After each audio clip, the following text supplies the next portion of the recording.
Indonesia, a place centered in Southeast Asia, homes of hundreds of different ethnicities and languages. With such diversity, what would happen if there were ghosts, cultural demons, local apparitions? The spirits in Indonesia are like its people, diverse with every color. Let's go take a look and experience one of Asia's hottest places with the most chilliest stories out there. There's 12 of them. Grab a blanket, turn off your lights, because here's the return of my most popular series, 12 real Asian ghost stories. And this time, we're flying to Indonesia.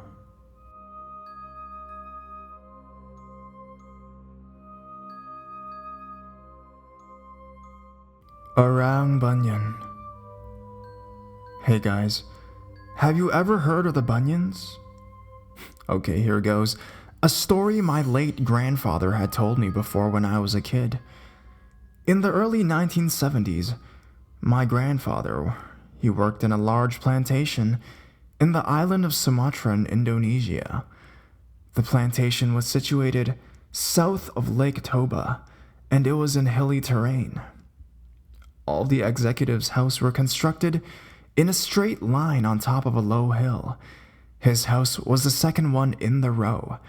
In the front of their houses were a few rows of oil palm trees. After this, the hill sloped off into a valley. As it was too steep to plant on the slope, it became covered over with undergrowth and small jungle trees. The valley itself was a riot of all sorts of tropical creepers, weeds, and larger trees. On the other side of the valley, the slope was terraced and planted with rubber trees. As he was new to the country then, and just learning the language, he kept mostly to himself after work and pored over an Indonesian dictionary every night. Other than satellite TV, they had no other entertainment. On weekends, he hit the sack early as he had to get up at 5 the next day for work. Even from his first week there, he noted that there was some sort of celebration or prayer meeting every Wednesday evening, straight the opposite of his home. Although he saw no one, he concluded that this must be the case, as precisely at 6:30, he heard the sounds of metal drums. This sound went on for about half an hour or about 1 hour and then stopped as suddenly as it began. When he asked his house help as to what was going on there, she just shrugged her shoulders and did not reply. He thought it was impolite or improper to ask about such matters and did not bother to question her about it anymore. As he got to know the plantation better, his curiosity about this drumming became deeper. He knew there were no houses or buildings in the valley in front of his home. On the hill beyond the valley, too, there were no homes or other buildings. Yet every Wednesday, the drumming appeared to be coming from somewhere very close, almost as if from the valley. Finally, as tactfully as possible, he asked some of his assistants as to what the sound was and from where it was coming from. They smiled at him and said, "It's the Bunyan people." He did not wish to look silly by asking them what the Bunyan people were, so he just said, "Huh," and nodded in agreement. There was an assistant who was particularly close to him. My grandfather asked him in confidence as to what these Bunyan people were. The assistant replied that they were invisible people, somewhat similar to the gnomes and fairies of Western folklore. They liked living near humans and sometimes got friendly with them. There were stories of how some human males married Bunyan females and went on to be accepted in the Bunyan community. They, however, became invisible to other humans as soon as they entered the Bunyan community. Humans could ask for help from the Bunyans if a person was having a feast and did not have enough cauteries for the occasion. Plates could be borrowed from the Bunyan people. Great care, however, must be taken that not a single plate is broken. He asked his assistant as to how he could prove that the drumming was made by the Orang Bunyan. He replied that on one Wednesday, 2 other assistants determined to find out once and for all where the sound issued. Armed with torchlights and long knives, they proceeded to look for the source of the sound as soon as it started. They descended all the way into the valley and traveled up quite a distance on the hill on the other side, and still the sound appeared to be coming from just a short distance in front of them. As it had already gone dark by then, they abandoned their quest and hurried back home.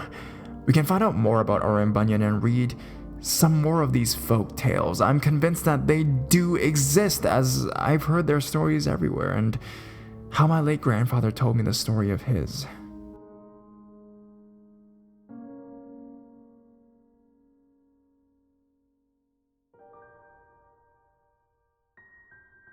The apartment. I don't believe in ghosts, but that was 5 years ago. Now I do. It was in 1996.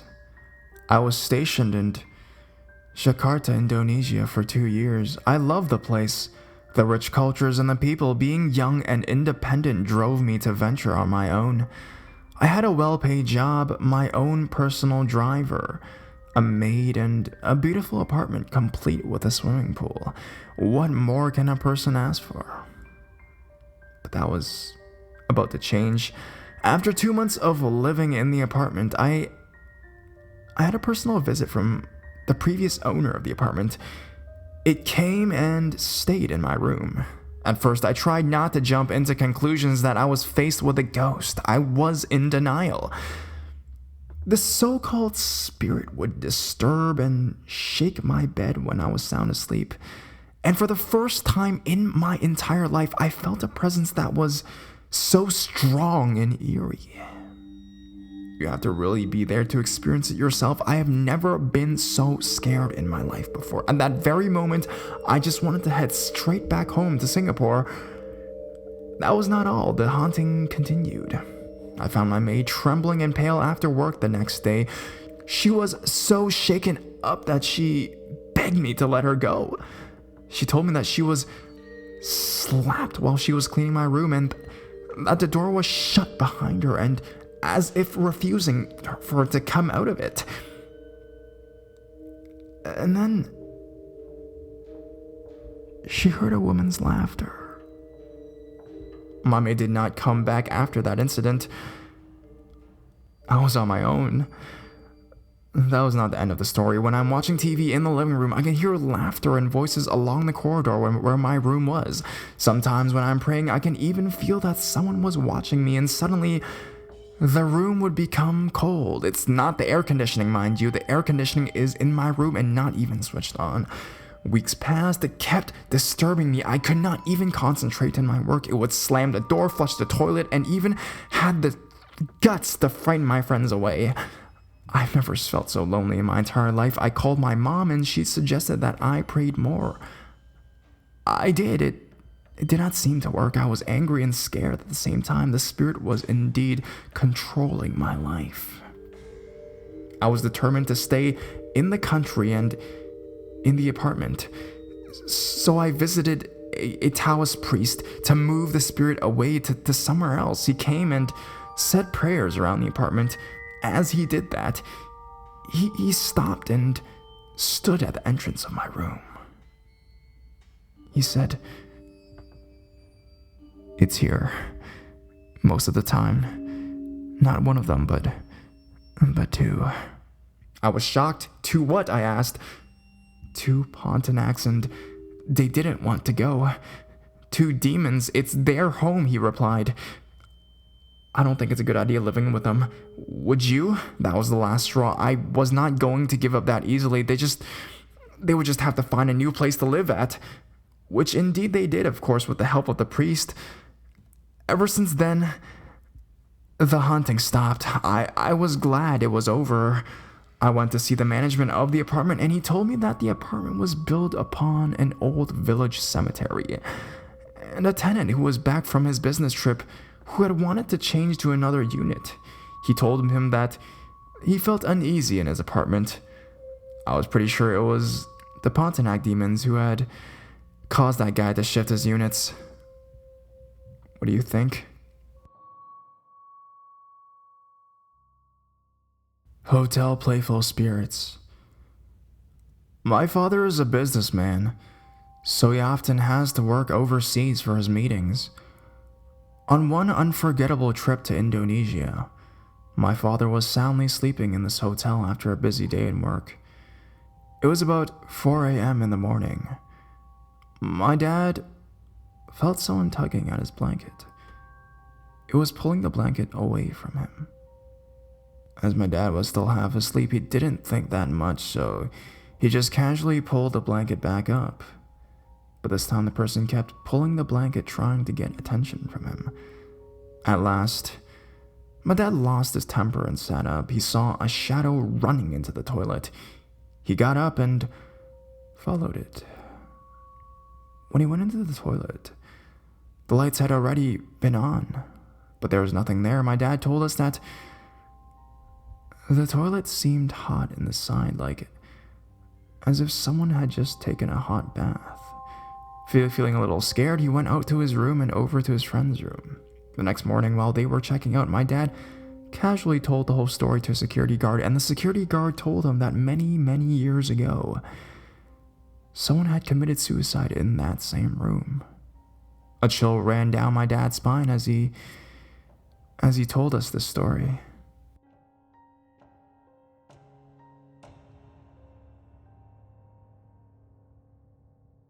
Makassar night. This was actually what happened when I was posted in Makassar.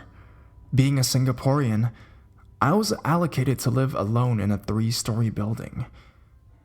It was considered a high-end residential area in Makassar, with all these houses spread apart some distances away. Thick vegetations covered the area and roads had no lighting at night, with the exception of lights from the houses of people not yet asleep.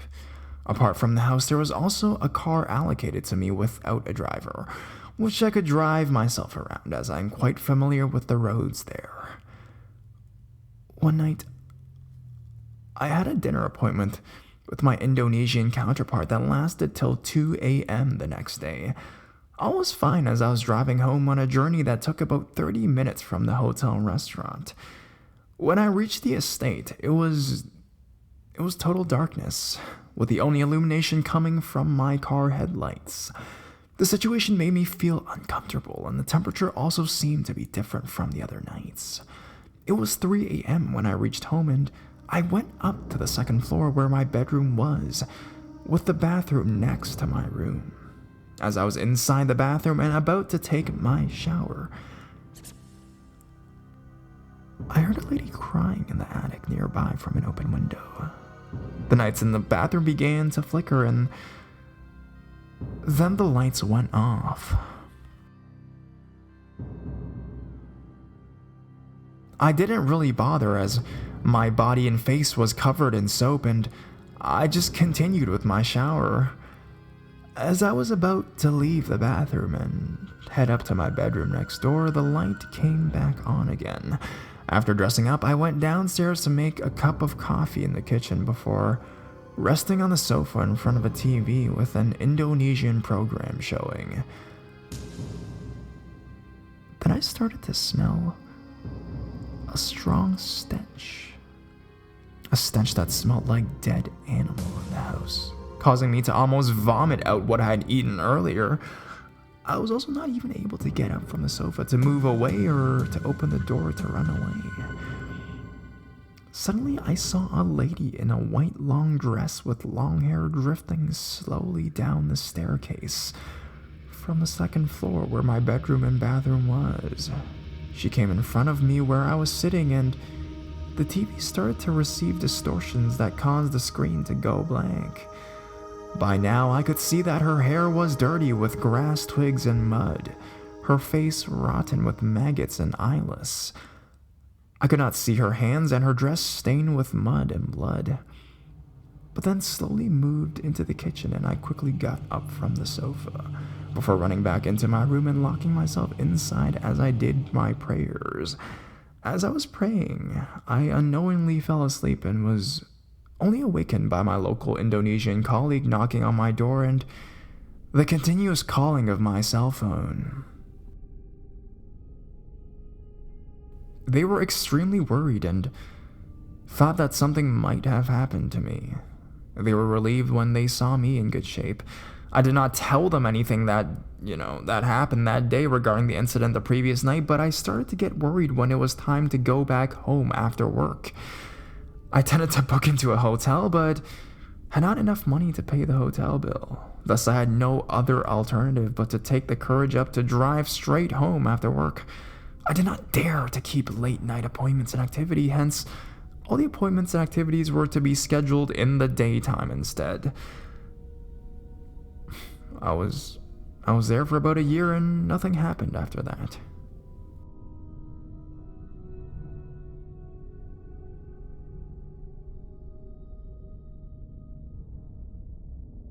Ghosts from Indonesia.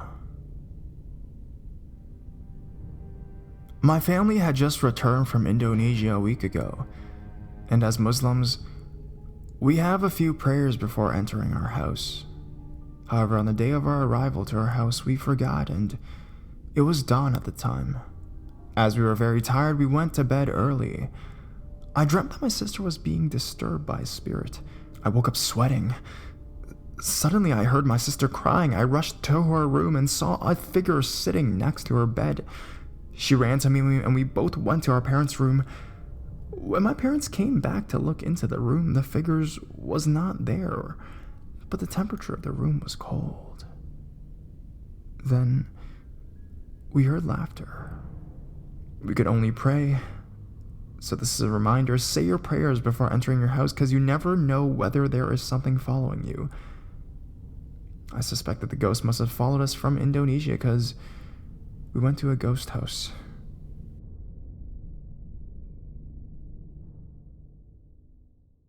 Haunted classroom in Indonesia.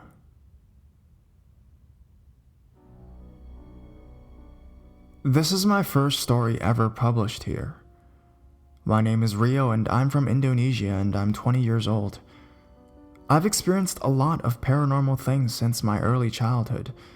My family, mainly from my father's side, are naturally born with some special things, and I possess those special things as well. Some of them hold kinds of amulets that have some kinds of spirits in them. We call it kadom inside. As for me, I do have some amulets, and besides that, I'm quite sensitive to those paranormal activities. I just found this website earlier this morning, and I decided that this would be a good place to write my experience and share them with anyone interested. So this is not my first experience, but it's one of the earliest and involved quite a lot of people. During my junior high school years, about 6 to 7 years ago, I had this friend, we'll call her Jay, who was a really close friend of mine. We hanged out frequently, talked about many things, and shared anything with each other when we had problems. One time, she had some problems with her boyfriend, and she asked for my advice after school. Our school was built in the 1900s when Indonesia was still in Dutch possession, so it's old and still comprised a lot of wooden structures. My classroom is almost near the front yard, but you would have to enter through steel gates to get in the alley that led into my classroom. The class itself had a lot of windows, but also had wooden shutters, so if you closed a shutter, then no lights could enter or anyone else outside could see you inside. So basically, it's a perfect place to talk without any bothers. It was around 3 p.m. Most of our friends already went home. We finished the class at 2 p.m. There was only the two of us alone inside the classroom talking. Suddenly the door opened and one of my teachers get in. We freaked out because it's unusual in our culture that a boy and a girl alone in one place. So we're afraid that she would bring this matter and get the two of us into trouble. But then, to our astonishment, she just smiled and left. We didn't think much of it and continued our conversation. The next day, the teacher called one of my friends, her name is P, to the staff room 10 minutes later, she came back and called the two of us to join her there. Then everything became clear why the teacher wasn't angry yesterday. According to my teacher, she saw us yesterday and there were 3 of us inside the classroom. Me and Jay in the middle sitting, and she saw another person as well. She thought that person was P, sitting in front of the teacher's desk, but I swear that yesterday it was only me and Jay in there. But my teacher really was sure that she saw the third figure with long hair and the same junior high school uniform. Although she didn't see the face of this person because this person was looking away. 2 days later, one of my other teachers just finished up correcting exam papers in that same classroom at 5 p.m. when she heard sounds from the roof. It was almost like someone was jumping. So she went out and looked upwards and she saw a figure in a bloody white kafan clothing, the ones where they use to bury someone when they're dead in Indonesia. We called the entity as a pocong. Once again, if you Google it, you can find it. The entity's face was beyond recognition. It's bloody and raw, and she thought that she saw a white caterpillar-like thing or larva falling from one of its empty eye sockets and mouth. Freaked out, my teacher ran hastily to the exit door and she retrieved the exam papers tomorrow morning. Also, in that exact classroom, there was a mirror in the left side of the teacher's desk. One of the teachers one day went to check her appearance after she took lunch, but what she saw was not her face. Rather, a Dutch lady with a pale face and blood coming out of her eyes, nose, and lips. She fainted, unfortunately. No students were there, and it was already some time before someone found her. She was in a state of shock, and it took her almost 2 weeks before she was ready to teach again. There are tons of stories from my junior high school and from that room. I also have a lot from my part of life as well. I'll write them up next time, and sorry for my bad English. Any comments are welcome, even for those who want to go ghost hunting in my country.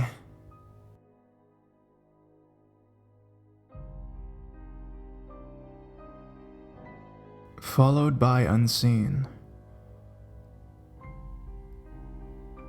I was visiting Medan in 1975 and had been out with my cousin on a scooter one night. And while returning home to his place in the wee hours of the morning, we passed by this pitch black area. When I asked him where we were, he told me that this was an old cemetery, dating back to the 17th century. I didn't think much about it. But when we got back, I headed for the bed really tired.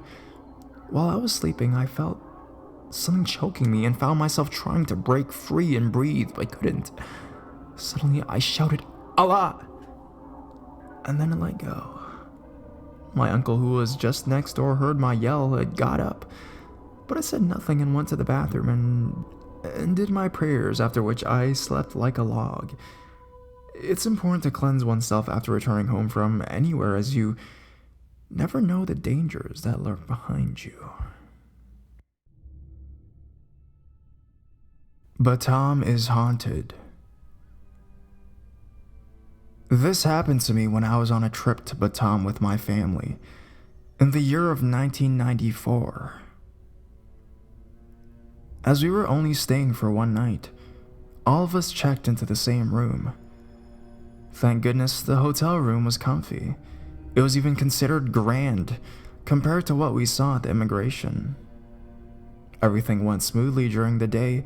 It was only at night that something happened. My 2 sisters, my mom, and myself shared the bed while my father had to bunk on the sofa. Being the 2 eldest among the girls, my mom and me slept on the opposite sides at the edge of the bed. I was passed out by the time my head touched the pillow. I had this really funny dream that sent me into a fit of non-stop giggling. That woke up my mom. I dreamt my mom was cycling downhill, so that means she was going zigzag. She was wearing this ugly and fluorescent-colored blouse and a huge skirt. Her hair was tied into 2 pigtails at the side, and her makeup was horrible. She had these 2 bright red spots on her cheeks. I was enjoying my dream when I felt someone shaking me. I jumped up and saw my mom right beside me. She hurriedly asked me to wake up and change sides. I was quite blurred considering the great sleep I just had. It was around 4 in the morning when I checked my watch. Obeying her instructions, I slept through till about 8 a.m.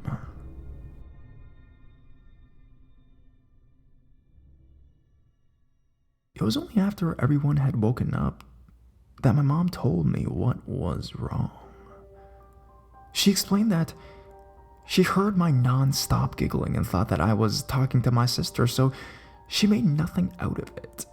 Only when she turned her head did she see something sitting on the side table and tickling me. From her explanation, this thing could well be a Pontiac. Only after saying some prayers and ordering her to go away did my mom brave herself to come over to my side. After hearing that, I was thankful that I can wake up from a dream like that. Never in my entire life had I come across or experienced anything with the supernatural. I'm sure I don't want to experience it again.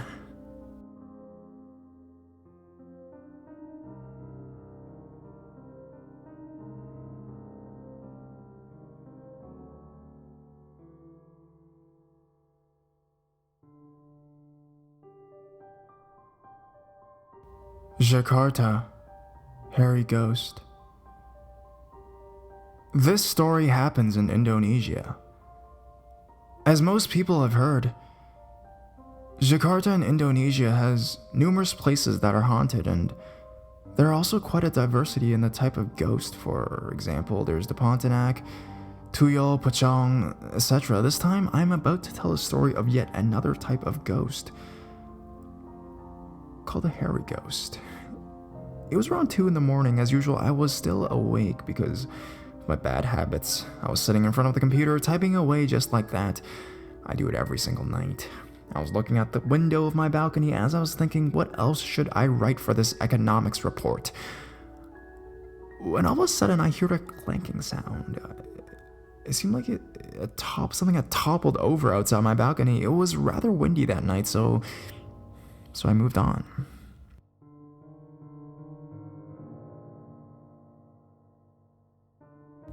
Around half an hour later, I heard there was someone kicking a can outside my balcony, and I could also smell this weird smell of this leaf called the kamiri when burnt.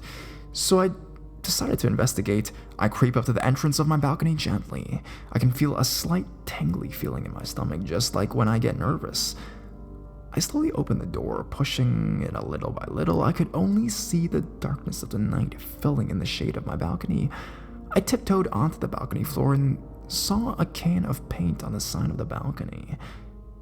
Suddenly, I felt something hovering me over my back. I gently turned back. To my utter amazement of horror,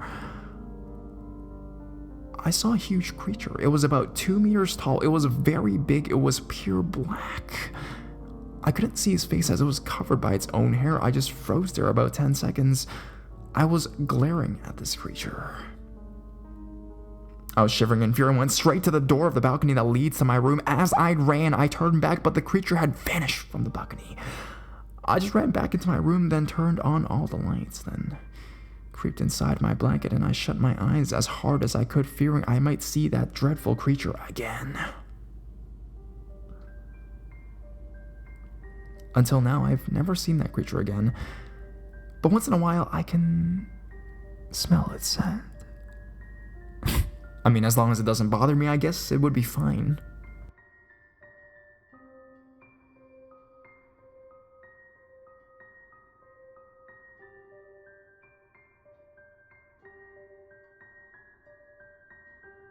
A call from empty room. It's been 6 months since I started my job as a guest relations officer in a villa in Bali. This happened on May 2nd of this year. A day before, I welcomed a group of Chinese guests, 3 guys and 2 girls. They booked 2 villas, and they were the only group guests we had that week. On May 2nd, they were pretty much gone pretty early, picked up by the driving company at 7 a.m. I did my job for the day, and since it was low season, by noon I'd pretty much done everything. I retired to my office upstairs for lunch and for a break. At around 2:30 p.m., my head butler called my office, saying a guest wanted to speak to me. He didn't say the villa's name, so I had no clue about it. He asked about afternoon tea, and also I suggested he take a look at our menu, and when he had decided what he wanted, he could give us a call back. Then I asked his villa's name. We'll just call it Villa A for discretion's sake. The villa was located next to our restaurant. After making sure that he was the group guest that checked in the day before, I hung up. 15 minutes later, and still no callback, so I took the initiative to call his villa. No answer. 2 more calls in 10 minutes, still no answer. I called the other villa, no answer either. Then it struck me. The guests were supposed to be out. 7 a.m. driving company. I called the reception, asking them to check the keys. In our villa, the guests who go out must leave the key in the reception. The keys were all in the reception, meaning that they hadn't been back yet. The Chinese guest hasn't been back yet. Oh well, I thought maybe one of them was feeling unwell and left alone, but the head butler reacted with something akin to fear. So I went down and proceeded to check the villas. I knocked many times, but no one opened the door. Then 2 housekeeping staffs happened to pass, so I asked if they had cleaned the rooms. They confirmed that they had just did turn down service for those 2 villas, and they were completely empty. In the end, I took both keys and entered the villas to check myself. Empty. Not a soul. Now when guests call us in the reception, our phone will show the extension number, letting us know which guest is giving us a call. So this is important so that we can greet them by name and create a familiar feeling. Besides, we are small villas here. Our complex only consists of 19 villas altogether. My head butler confirmed that the call was coming from inside, from Villa A, not from outside or any other villas. Just to make sure, I called the other Chinese guests, but none of them made that call. I was sure of this because the voice who gave me that call was heavy and very masculine. One guest had a very light voice, the others were out doing a spa or doing massages, and some of them were in the restaurant. Now it couldn't be our guests because they were all out, all 5 of them. It couldn't be my friends playing some stupid prank on me because the person on the other line spoke Chinese. I'm the only one who speaks Chinese here. I was the only Chinese speaking staff. It couldn't be another guest entering the wrong room because the gate was locked and the key was kept in our reception. It couldn't be the telephone machine messed up because he was clearly saying where he was. My head butler was so afraid that day because just a few weeks ago, other guests have also experienced something very strange in that same room. Like the safety deposit box was unlocked by itself and a presence hovering over them nearby when they slept. Until now, I am still baffled by this.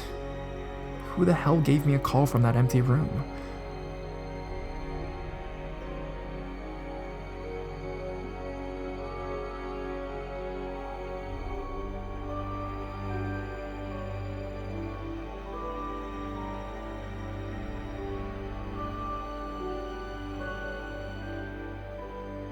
I'm right here, she wants to say.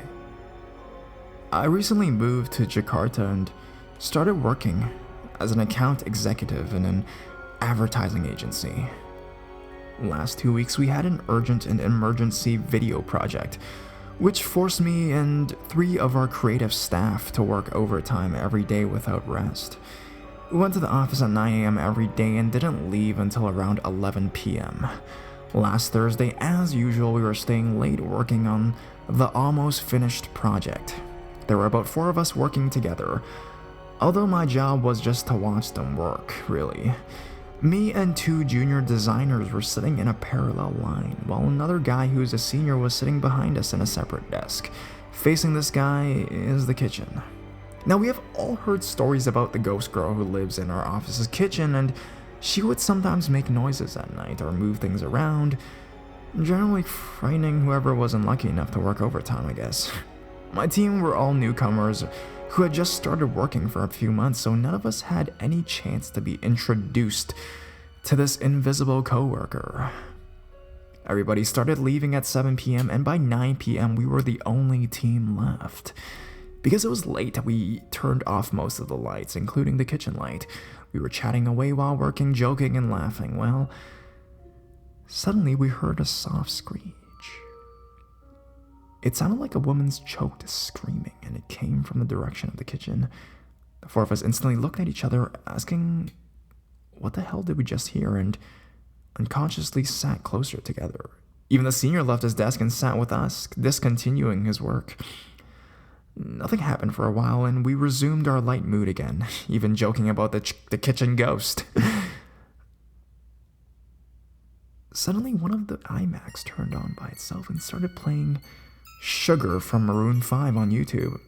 Like the screen was dark, and suddenly it just lighted up, showing the video Sugar playing right at the part where Adam Levine sings, "I'm right here, 'cause I need little love and little sympathy." You watch the scene with dumb looks on our faces when suddenly the iMac shut down again right after the refrain finished, right after that line finished. I mean, very suddenly, like someone just pulled the plug out of the electric socket or something.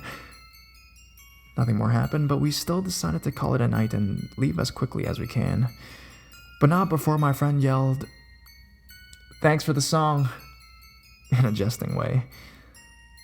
The next morning, the iMac from last night was turned on, playing the song Sugar from YouTube.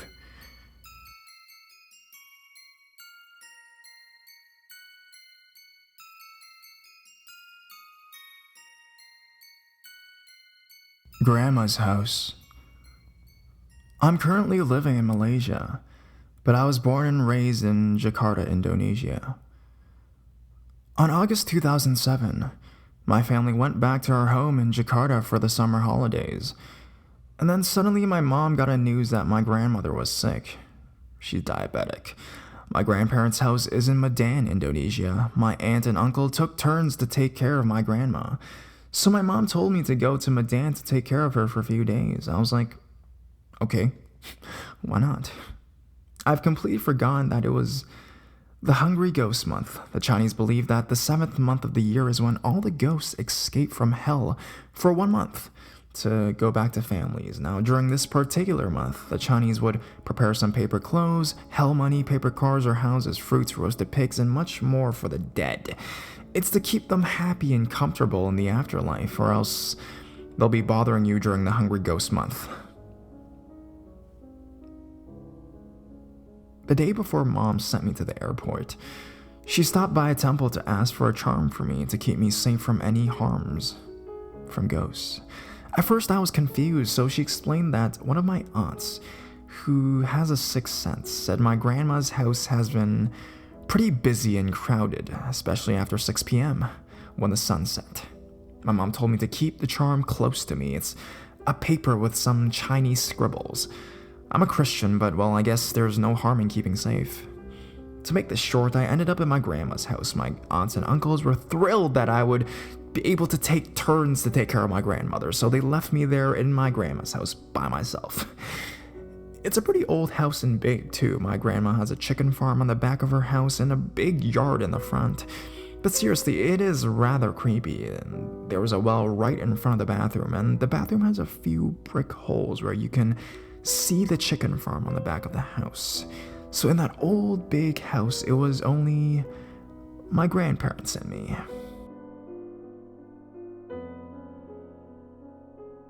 On my first night, I asked my aunt to stand right in front of the bathroom door while I took a bath. But it was after 7 p.m. and it was really dark. That night I slept on the baboon chair, afraid that if I share one bed with my grandma, I might squash her legs. That night I felt something was poking me from underneath the chair many times, but I kept quiet thinking it was just my imagination. The next day I was going to wash my face, so I used the tap right outside the bathroom. As I washed my face, I saw a tall, dark figure standing right beside the well. I washed my face hastily and quickly ran to the living room. Around noon, my grandma was taking a nap. My grandpa went to town, so I decided to do my homework in the living room. The housekeeper was somewhere in the house. So as I did my homework, from the corner of my eyes, I saw some dark and something gray figures walking towards me from the bathroom. But then it would stop at the empty room beside my grandma's room or the water dispenser. I thought it was the house creeper, so I ignored it. Then when I was watching TV, I swear I can see a figure of an old woman walking and sat on the sofa next to me. I again thought it was the housekeeper, but when I looked to the sofa next to me, it was empty. And the housekeeper was ironing some clothes in the empty room, so that's when I was sure I wasn't imagining things. I told my mom about it. She believes in all this paranormal stuff.